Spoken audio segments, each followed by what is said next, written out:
માન્યું કે એણે ભૂલ કરી છે, પણ એને ડિસમિસ નહોતો કરવો જોઈતો.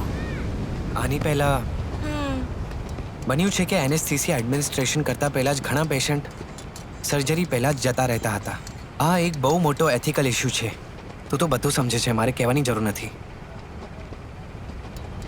અને આપણે અહીંયા આવી બોરિંગ વાતો કરવા તો નથી આવ્યા ને? હા.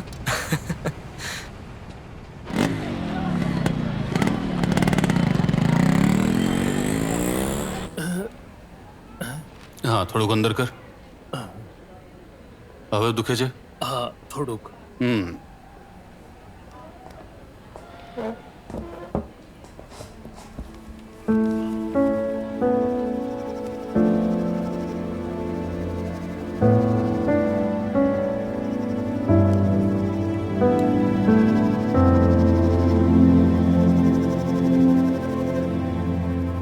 So this is the case of solitary analytical thyroid. Next ઓટીમાં જ સર્જરી પોસ્ટ કરી દેશું. ડરો નહીં, બસ ઇંગ્લિશમાં થોડું વધારે પડતું સમજાવી દીધું. એક નાનકડી સર્જરી કરવાની છે. Alexander, you will assist in this. સાથે બીજો એક ડોક્ટર પણ બોલાવી લે. સેવીને બોલાવી લઈ છું. અમને વાર્ડમાં એડમિટ કરી દો. ઠીક છે ડોક્ટર.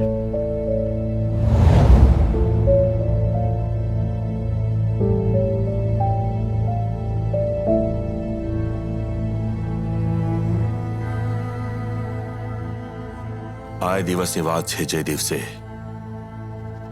પહેલી વાર મારી મુલાકાત કૃષ્ણદાસ સાથે થઈ હતી, અને એ જ દિવસે અમારા બંને માટે દુઃખ એક ડેસ્ટિની પોઈન્ટ બની ગયો.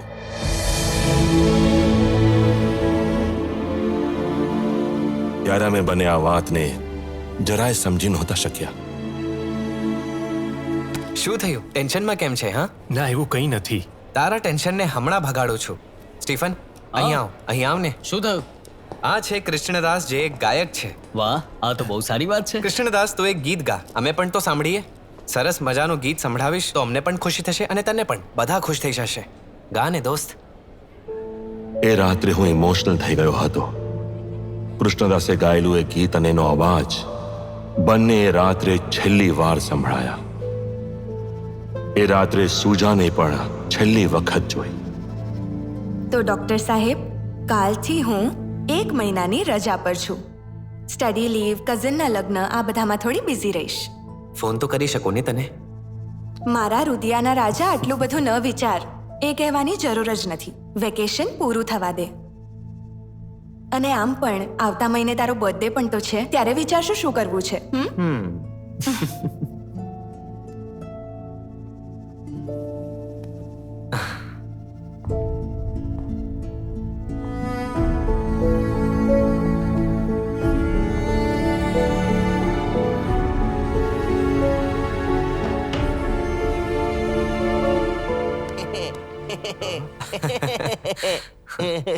રાઘવભાઈ, આ રાખો અને તમે જઈને જમી લો. હું તો ખુશ થઈ ગયો. First table Krishnadas, thyroid case. Second table Johnson, it's a case of hernia. And the third table is sir, may I come in? come in. Sir, હું મેડિસિન પીજી છું. અમને પીપી છે. તો શું થયું? અમારા ગામવાળો છે સર. ભૂલથી એણે રબરના ઝાડનું દૂધ પી લીધું. ત્યાંની લોકલ હોસ્પિટલમાં એનીમાં કર્યું છે, પણ કંઈ ફરક ન પડ્યો. આવી કેવી રીતે? પિતા પહેલા જરા જોવું તો જોઈએ ને. હવે ડિજિટલી ઇવેક્યુએશન કરવું પડશે. બોલો, હવે કોણ કરશે આ? સર, ક્લાસમાં મેં સેવીને જોયો હતો. હા, તો વાંધો નહીં, જા જઈને કર અને કહેજે કે મારી પરમિશન છે.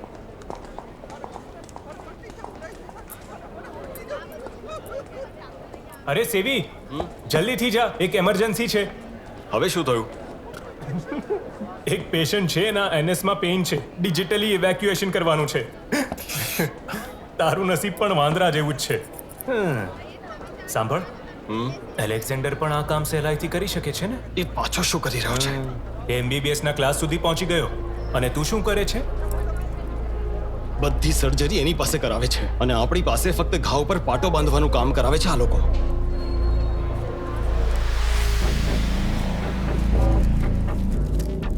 ઊંધા થઈ જાઓ. પગને આગળ કરો. થોડું હજુ કરો ને. દારૂ પીને આંધળા થઈને ગમે ત્યાં અથડાઈ જાઓ છો. શ્વાસ લે.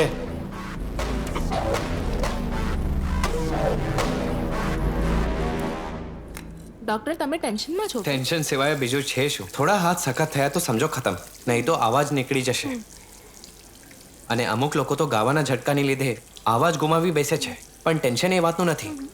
જો એને કંઈ થઈ ગયું તો એની જવાબદારી મારી છે. હા સેવી,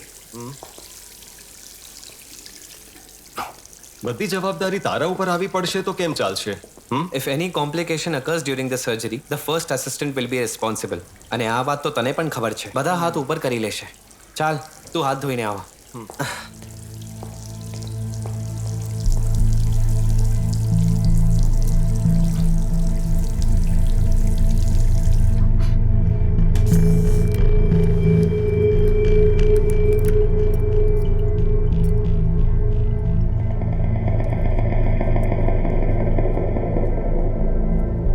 સિસ્ટર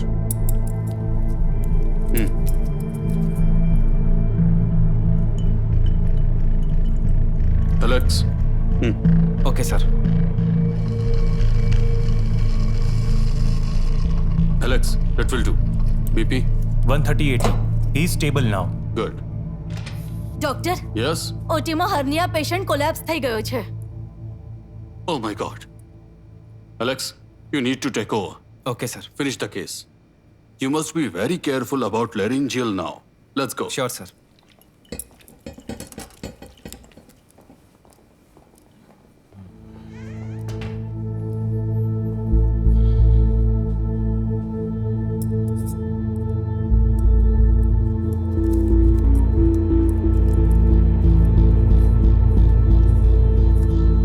સેવી, સીઝર્સ. Cut the tie.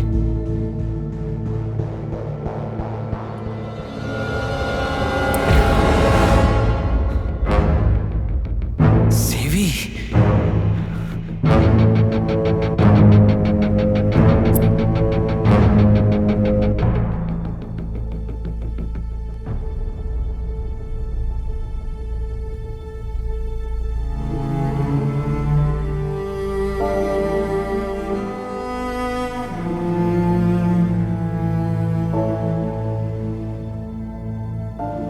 અને એ જ વખતે મને ખબર પડી કે કૃષ્ણદાસ હવે મરી ગયો છે.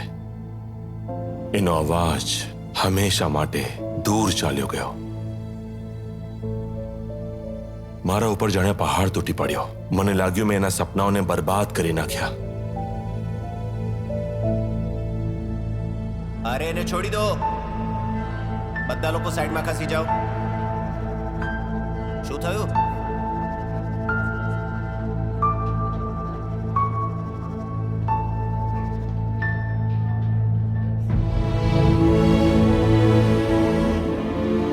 કૃષ્ણદાસ અભાગ્યો હતો. એના સમર્થનમાં એક નબળી સંસ્થાના દેખાવોની લડાઈ બહુ દિવસો નહીં ચાલી. અને પછી એ મેડિકલ કોલેજ જૂની થઈ ગઈ ને ત્યાં થતી સર્જરીનો સક્સેસ રેટ 1% પણ નહીં રહ્યો. આ રીતે એ ધીમો પડી ગયો. જો મને ખબર હોત કે તું જીવતા માણસની ગરદન પર ચાકુ રાખે છે તો I would thrash you. Just leave the college and never come back. I'm suspending you with the immediate effect.